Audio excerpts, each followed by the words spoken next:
Hello दोस्तों, एक बार फिर से स्वागत है आपका आरंभ स्टडी पॉइंट में। आज हम पढ़ने वाले हैं ज्योग्राफी का ये तीसरा अध्याय है बीटीबीसी का, बिहार सरकार के द्वारा जो चलाया जाता बुक है। यह बिहार बोर्ड का आपका बुक है और इसमें जो हम पढ़ेंगे ज्योग्राफी का ये तीसरा अध्याय पृथ्वी के परिमंडल के बारे में।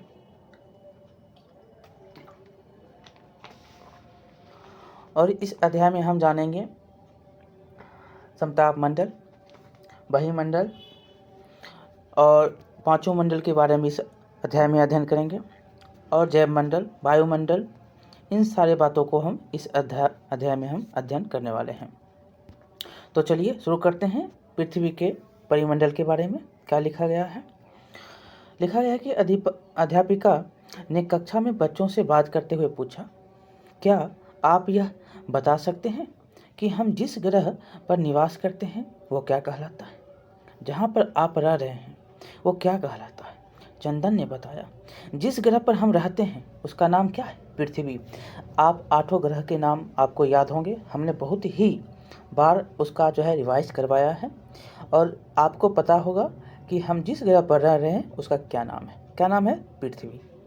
चलिए आगे है कि अध्यापिका ने कहा, अब तक के अध्ययन के आधार पर यह पता चलता है कि हमारा पृथ्वी ही एक मात्र ऐसा ग्रह है जिस पर जीवन जो है पाया जाता है। ऐसा क्यों? तो क्योंकि इसमें हवा है, क्योंकि इसमें जल है, ये है। तो चलिए, रेणु ने क्या बताया? क्योंकि पृथ्वी ही ऐसा ग्रह है जहाँ जीवन के लिए अनुकूल परिस्थितियाँ हैं। कौन कौन? गैस, जल, भोजन, ये सारे जो है मनुष्य को चाहिए, जीवन जीने के लिए चाहिए। चाहे जीव हो, पंछी हो और मनुष्य हो, जो भी हो, पौधे हो, जो भी हो, उनके लिए ये चीज़ चाहिए, गैस, जल, भोजन। इसके लिए कौन अनुकूल है? तो पृथ्वी ही अनुकूल है, इसलिए यहाँ पर जीवन है। अध्यापिका ने कहा, भोजन और पानी के बगैर हम कुछ समय तक जीवित रह सकते हैं, लेकिन हवा के बिना तो हम कुछ पल के लिए भी जीवित नहीं रह सकते हैं। 1 मिनट सांस रोक लीजिए, गए राम। मतलब आपकी मृत्यु हो सकती है, हो जाती है। तो चलिए यहाँ पर देखिए, पृथ्वी है और पृथ्वी पर जो है जलीय ग्रह के रूप में यहाँ पर बच्चे जो हैं जल में स्नान कर रहे हैं। यहाँ पर जो देख रहे हैं पंछी हैं, यहाँ पर जो है नौका विहार हो रहा है। यहाँ पर जो है आप देख सकते हैं एक जल के बगल में आपको पेड़ पौधे भी मिल रहे हैं। एक जल में इतने काम जो हैं, जल के काम जो हैं अनेक हैं। जल के काम अनेक हैं पीने के लिए जो हैं, और यहाँ पर जो है देख रहे हैं सिंचाई के लिए बहुत काम जो है जल के होते हैं। तो यहाँ पर जीवन के लिए क्या है? जल है। जल है तो जीवन है, आप जानते हैं। तो चलिए आगे देखते हैं।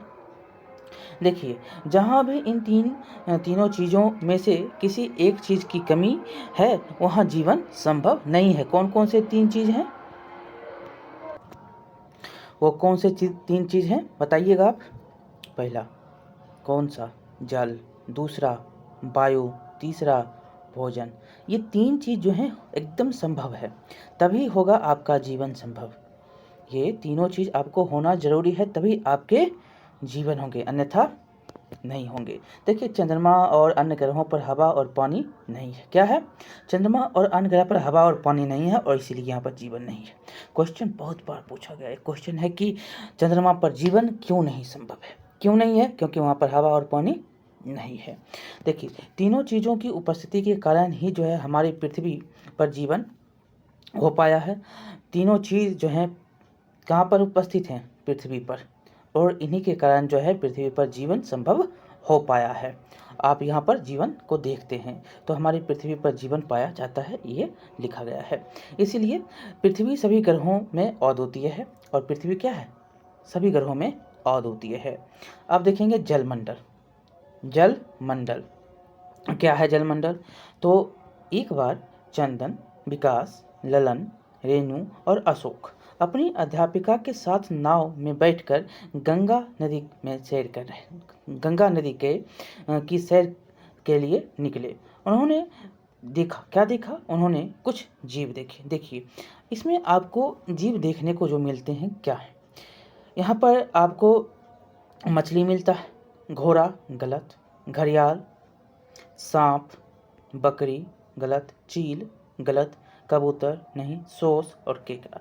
ये जो देख रहे हैं इसमें आपको मछली मिलती है, मछली मिल रही है। घड़ियाल भी पानी में रहते हैं, सांप भी रहते हैं। यहाँ पर जो है ये सारे आपको देखे गए।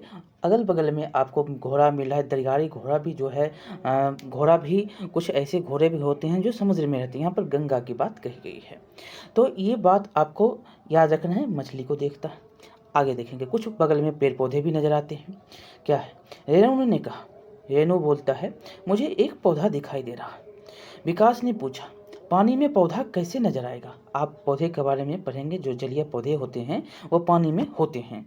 देखिए, अध्यापिका ने क्या बताया? तो अध्यापिका ने बताया कुछ पौधे पानी में भी होते हैं, उन्हें जलीय पौधे कहते हैं। जो पानी में पौधे होते हैं उन्हें जलीय पौधे कहा जाता है। जल में रहने वाले जीवों को जलचर कहते हैं। क्या कहते हैं? जल में जो जीव रह रहे हैं उसको जलचर कहा जाता है। इन्हें भी हमारी तरह भोजन, पानी और हवा की ज़रूरत होती है। आप मछली को पानी से निकाल दीजिए, क्या होता है? मृत्यु हो जाती है। क्यों?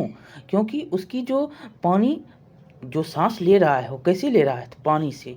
जो उसके जो उस पानी में घुला हुआ ऑक्सीजन है उससे वो अपना सांस ले रहा है, तो वहाँ उसको निकालते हैं तो उसकी सांस क्या होती है? बंद हो जाती है और फड़फड़ा के ख़त्म, मर जाता है। तो वही यहाँ पर है कि अगर पानी उसको, हवा उसको नहीं मिला, पानी है, भोजन है, हवा नहीं मिला, क्या होगा? उसकी मृत्यु हो जाएगी। उसी प्रकार मनुष्य, हवा नहीं मिलेगा, भोजन है, पानी है, हवा नहीं मिलेगा, क्या हो जाएगा? मृत्यु। यहाँ एक दूसरे को मतलब एक भी चीज़ को हटाए तो मृत्यु हो सकती है, हो जाती है। आगे है, पृथ्वी पर 4 बड़े जलभाग हैं। आप जानते हैं, प्रशांत महासागर, अटलांटिक महासागर, हिंद महासागर और आर्कटिक महासागर। संसार के चित्र में हम देखेंगे और आपको हमने यहाँ पर बताया भी। आगे देखिए, अध्यापिका ने कहा कि हम अभी नदी की सैर कर रहे हैं। बताओ, पृथ्वी पर कौन कौन से जल भाग पाए जाते हैं? रेणु, मेरे घर के पास जो है, रेणु बोलती है मेरे घर के पास एक तालाब है। ललन बोलता है मैं आहार में नहाता हूँ। मैं आहार में नहाता हूँ, मतलब जो एक होता है जो पानी का आहार होता है जिसमें पानी जाता है, जिसमें जो है सिंचाई करते हैं वो। और अशोक ने बोला, मेरे मामा सागर किनारे मछली पकड़ते हैं। चंदन बोलता है, कल मैंने अखबार में समुद्री तूफान के बारे में पढ़ा था। ये सारे जो हैं पृथ्वी पर पानी के चर्चा हो रहे हैं। अध्यापिका बोलती है, बिल्कुल सही। तालाब, आहर, झील और सागर, महासागर इत्यादि पृथ्वी पर जल के विभिन्न भाग हैं, और इसमें जो है सम्मिलित रूप से इन्हें क्या कहते हैं? जलमंडल कहते हैं, और इन्हीं को जलमंडल कहा जाता है। ये सभी पृथ्वी के लगभग 71% भाग पर जो हैं। कितने? तो 71% पर जो है कौन है? तो जल है। जलमंडल के भाग कितने?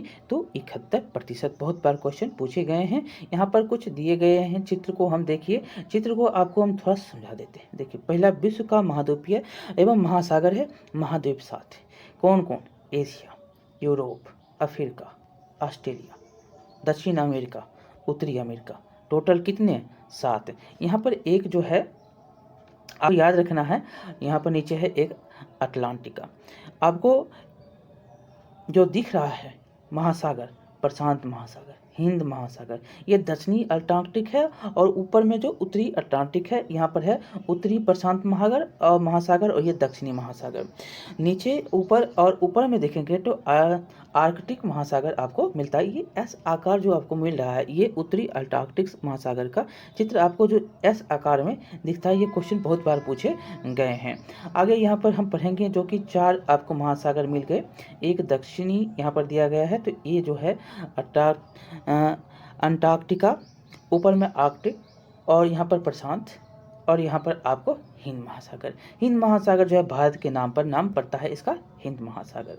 देखिए, वर्ष 1984 में राकेश शर्मा अंतरिक्ष की यात्रा पर थे। याद रखेंगे, 1984। ठीक, तब उस समय भारत के तत्कालीन प्रधानमंत्री इंदिरा गांधी ने उनसे फ़ोन पर पूछा था कि आपको अंतरिक्ष से पृथ्वी कैसा दिखाई दे रहा। तब राकेश शर्मा ने कहा, नीला। कैसा? तो नीला। वास्तव में अंतरिक्ष से देखने पर हमारी पृथ्वी नीला दिखता है, और इसका जो है क्या कारण है, तो हमारी पृथ्वी पर ज़्यादा से ज़्यादा क्या है, पानी है, और इसीलिए पृथ्वी को नीला ग्रह भी कहा जाता है। पृथ्वी को क्या कहा जाता है, नीला ग्रह कहा जाता है। पृथ्वी का रंग ऊपर से नीला दिखता है और पृथ्वी को नीला ग्रह कहा जाता है। नावघाट से एरोनॉटिक्स क्लब तक की यात्रा। देखिए, यहाँ से अध्यापिका पांचों बच्चों से को पैदल ही एरोनॉटिक्स क्लब मतलब वह स्थान जहां गुब्बारा, हवाई जहाज एवं हेलीकॉप्टर की उड़ान संचालित होती है, एरोनॉटिक्स कहलाता है।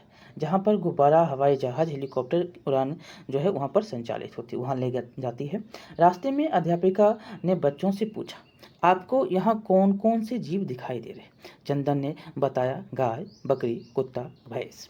ललन ने कहा, अरे भाई, अरे हम भी तो हैं। मयंक ने कहा, यहाँ कई तरह के पेड़ पौधे और झाड़ियाँ दिखाई दे रहे हैं। अध्यापिका ने कहा, इन्हें ही हमारी तरह जीने के लिए भोजन, पानी और हवा की आवश्यकता होती है। बताओ, ये तीनों चीज़ें प्रकृति में कहाँ से मिलती है? ये तीनों चीज़ें प्रकृति में कहाँ से मिलते हैं? देखिए, अध्यापिका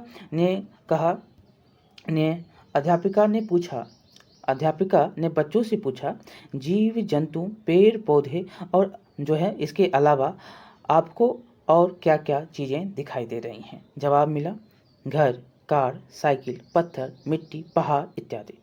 अध्यापिका ने बताया, पृथ्वी पर वह ऊपरी ठोस भाग जिसमें मिट्टी, कंकड़, पत्थर, पहाड़, मैदान, पठार इत्यादि सम्मिलित हैं, ये स्थल मंडल कहलाते हैं। स्थल मंडल किसे कहते हैं? पृथ्वी का वह भाग जो क्या हो, ऊपरी भाग, पृथ्वी का वह ऊपरी भाग जो क्या होता है, जो ठोस भाग है, जिसमें मिट्टी, कंकड़, पत्थर, मैदान, पहाड़, पठार आदि सब आते हैं। ये सब क्या है, सम्मिलित हों, ये सारे के सारे स्थल मंडल हैं। और इस जो है स्थल मंडल पर ही हम अपने घर बनाते हैं, खेती बाड़ी करते हैं, विभिन्न प्रकार के क्रियाकलाप करते हैं। ये आप समझ गए होंगे। ये देख सकते हैं कि एक उत्तरी अमेरिका है और एक दक्षिणी अमेरिका है, और ये एक दूसरे को जो है अंटार्कटिका महासागर यहाँ पर आपको दिख रहा है, एक दूसरे को जोड़ते हुए। ये जो है स्थल संधि का एक उदाहरण है। ये क्या है? स्थल संधि का एक प्रशांत महासागर में एक उदाहरण है। देखेंगे स्थल संधि किसको कहते हैं, तो स्थल संधि स्थल का एक सकरा भाग है जो बड़े स्थल खंडों को दूसरे मतलब एक दूसरे को जोड़ता है। एक खंड को दूसरे खंड से, एक स्थल से दूसरे स्थल को जोड़ता है, उसको हम बोलते हैं स्थल संधि। एक होता है जल संधि, जो पाक जल संधि आपको याद है कि किसको जोड़ता है, भारत और श्रीलंका को।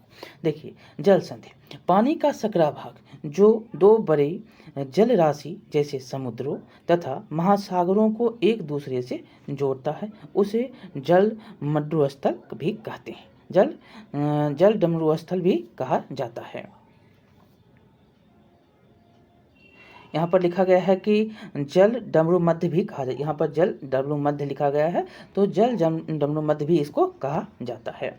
आगे है यहाँ पर पाक जल संधि जो दिख रहा है आपको, ये जल संधि है। ये पाक जल संधि भारत और श्रीलंका को एक दूसरे से जोड़ता है। कौन जल संधि है, तो आपको है पाक जल संधि। ये बंगाल की खाड़ी है, ये अरब सागर है, और ये भारत है।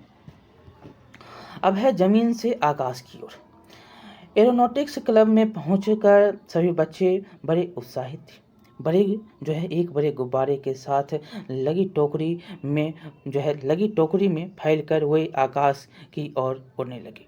चंदन बोला, अरे पेड़ हमसे कितने नीचे रह गए। ललन बोला, देखो पंछी हमारे कितने नजदीक उड़ रहे हैं। रेणु बोली, वह देखो बगुलों का झुंड। अध्यापिका ने बताया, हवा में उड़ने वाले पक्षी क्या होते हैं, नभचर होते हैं। नभ मतलब आकाश, मतलब जो पंछी उड़ रहे हैं उसे क्या कहते हैं, नभचर कहलाते हैं। हवा में उड़ने वाले पंछी नभचर कहलाते हैं। इन्हें भी हमारी तरह भोजन, पानी, हवा की जरूरत है। ये तीनों चीज़ें इन्हें कहाँ से मिलती है? तो कोई जो है आप जानते हैं हवा आपको वायुमंडल से मिलता है, भोजन जो ये कीड़े मकोड़े और जो है कंद-मूंद जो आप फल खाते हैं वो भी पंछी भी जो है फल भी खाती है। और जो आप पानी पीते हैं पंछी भी पानी पीते हैं। ये तीनों चीज़ें आपको पृथ्वी पर मिल रहे हैं। अध्यापिका यहाँ जो है बोली यहाँ इन पंछियों के अलावा और भी बहुत सारे चीज़ें हैं, कुछ दृश्य और कुछ अदृश्य। कुछ आप देख सकते हैं, कुछ नहीं देख सकते। रेणु ने कहा वह रहा बादल, वह रहा बादल। अध्यापिका ने कहा ललन जोर से सांस लो और बताओ सांस के साथ तुमने क्या लिया? सांस के साथ तुमने क्या लिया? बच्चों ने एक साथ कहा हवा। क्या? तो हवा। अध्यापिका ने कहा जलमंडल स्थल मंडल के चारों ओर हवा है जो कई 100 किलोमीटर की ऊंचाई तक फैली हुई है और इसे वायुमंडल कहते हैं। क्या है? जलमंडल और स्थल मंडल के चारों ओर क्या है? हवा है जो चारों ओर है और यह जो कई 100 किलोमीटर ऊंचाई तक फैला हुआ है और इसको वायुमंडल कहते हैं। इसको क्या कहते हैं? वायुमंडल कहते हैं। आगे हम देखेंगे लिखा गया है कि हमारा जो पृथ्वी है हमारी पृथ्वी के चारों ओर हवा का घेरा है।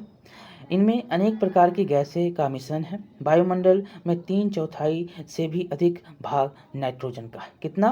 3/4 से अधिक भाग किसका है? नाइट्रोजन का है। 78% जो है यहाँ पर आपको नाइट्रोजन मिलता है। वायुमंडल में 78% नाइट्रोजन मिलता है और जो है बहुत बार क्वेश्चन पूछा गया है।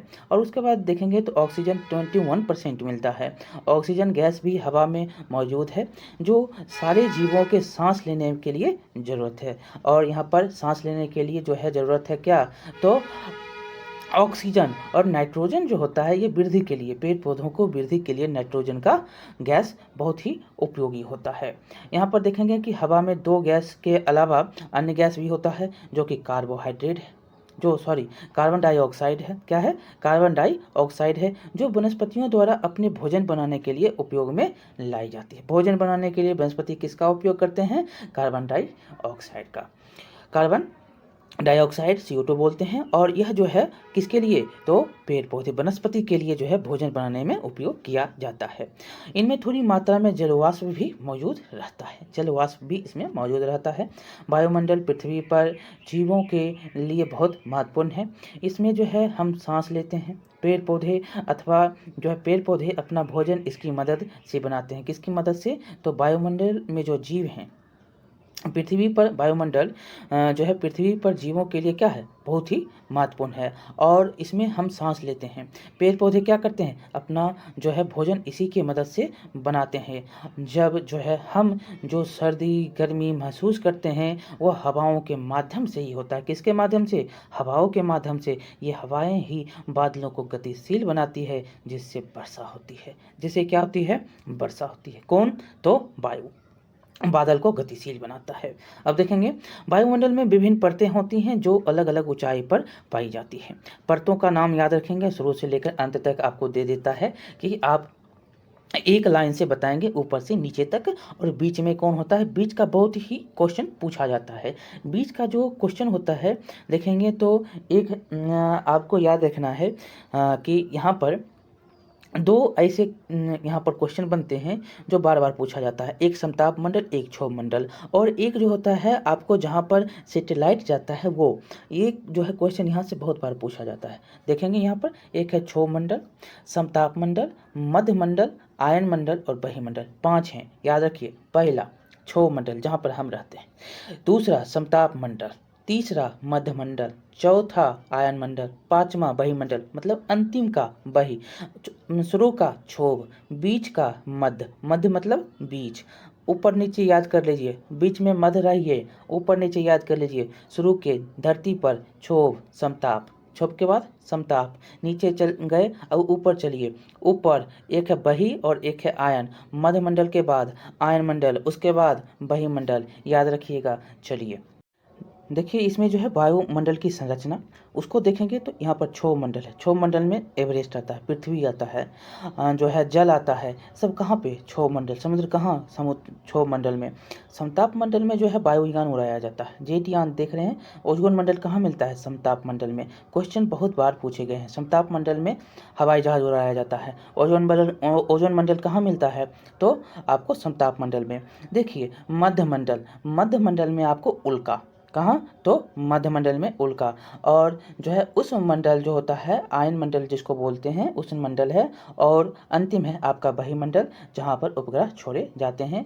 जो बहिमंडल आपको है, ये क्या है? कृत्रिम उपग्रह जो पृथ्वी से छोड़े जाते हैं। कहाँ पर जाकर रुकता है? तो बहिमंडल में। हमने यहाँ पर देखा कि परतों की पहचान करने के लिए कहता है और उसकी गतिविधियाँ हमने यहाँ पर देखा। और सामान्य रेडियो और एफएम जो होते हैं, एफएम रेडियो की तरंगों को वायुमंडल के किन हिस्सों में से गुजरना होता है? तो आप जो होता है ये कहाँ पर होता है? बहिमंडल में जाकर। जो कृत्रिम आप देखते हैं, कृत्रिम सैटेलाइट जो छोड़ा जाता है वो कहाँ पे? तो बहिमंडल में। देखिए बच्चों को घूमने में बड़ा मजा आया। भ्रमण के पश्चात सभी कक्षा में पहुँचे। बातचीत में यह निष्कर्ष निकला कि सभी मंडल में जीवों को जीने के लिए भोजन, पानी, हवा की आवश्यकता होती है। अध्यापिका ने बच्चों से पूछा, सभी मंडल में जीवों को हवा किस मंडल में मिलती है? तो अध्यापिका बोलती है कि आप बताइए कि कहाँ पर हवा मिलता है। बच्चों ने क्या कहा? रेणु ने कहा वायुमंडल में। हवा कहाँ मिल रहा है? तो वायुमंडल में। विकास ने प्रश्न किया, तो मछली को हवा कहाँ से मिलती है? तो मछली को हवा को कहाँ से मिलती है? तो अध्यापिका ने बताया पानी में घुलनशील अवस्था में।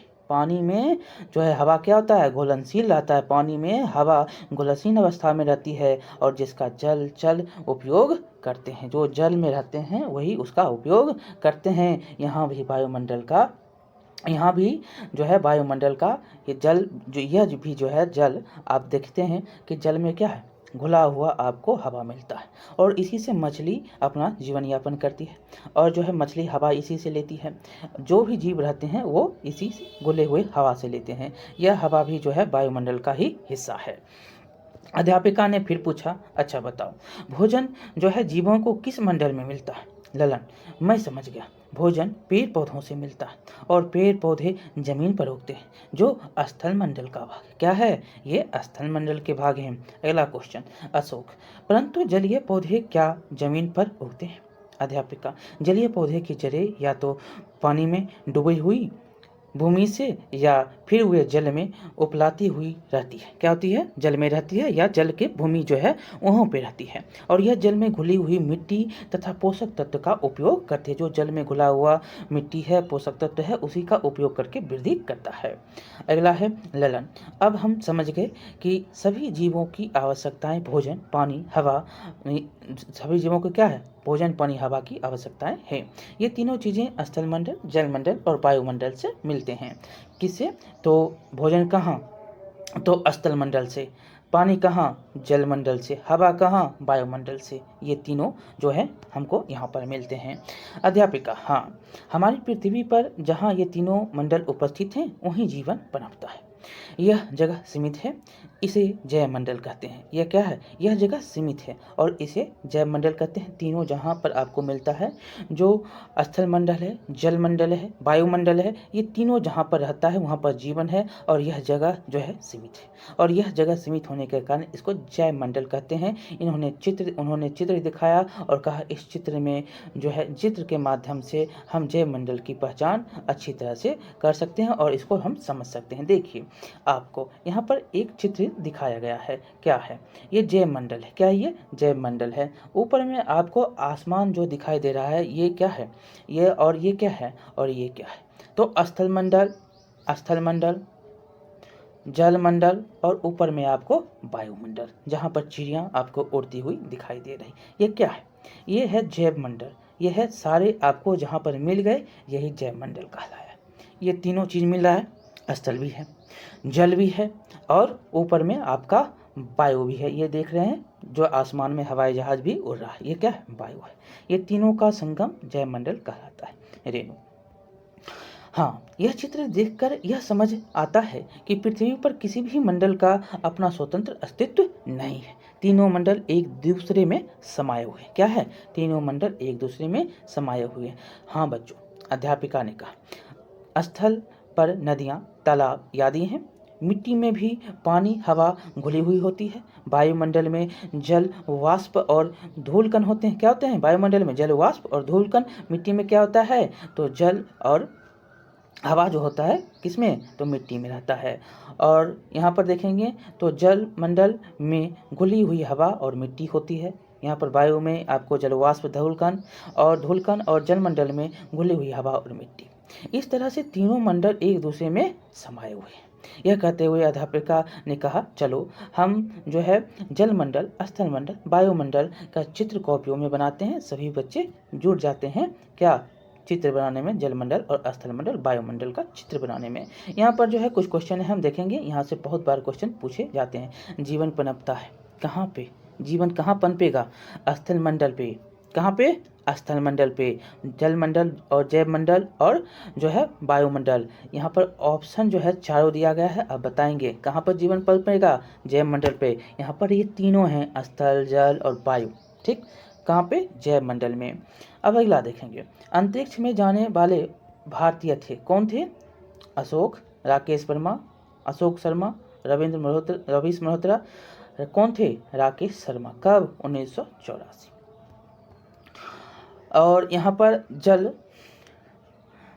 डमरू मध्य जोड़ता है। क्या जोड़ता है? किसको जोड़ता है? जल डमरू मध्य बोलेगा तो आप बोलेंगे दो बड़े जल भागों को, समुद्र महासागर को जोड़ने वाले जल डमरू मध्य होते हैं। पाक जल संधि आपको याद होगा। अब यहाँ पर सप्ताह मंडल होता है तो स्थलमंडल में, जैवमंडल में, वायुमंडल में और यहाँ पर है जैवमंडल में। कहाँ पर होता है? तो जो समताप मंडल होता है आपने पढ़ा ऊपर में होता है। कहाँ पे? ऊपर में। वायुमंडल में कौन होता है? समताप मंडल। ये तीनों जो है यहाँ पर जैवमंडल के हैं। वायुमंडल में आपको समताप मंडल दिखता है।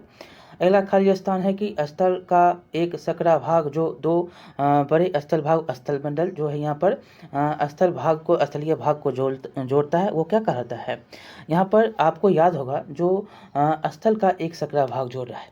जल जो हो गया वो तो हो गया आपका जल मंडल, जल डमरू मध्य होता है। और एक होता है जो स्थल को जोड़ता है, एक बड़े स्थल को एक बड़े स्थल से जोड़ता है, वो क्या होता है?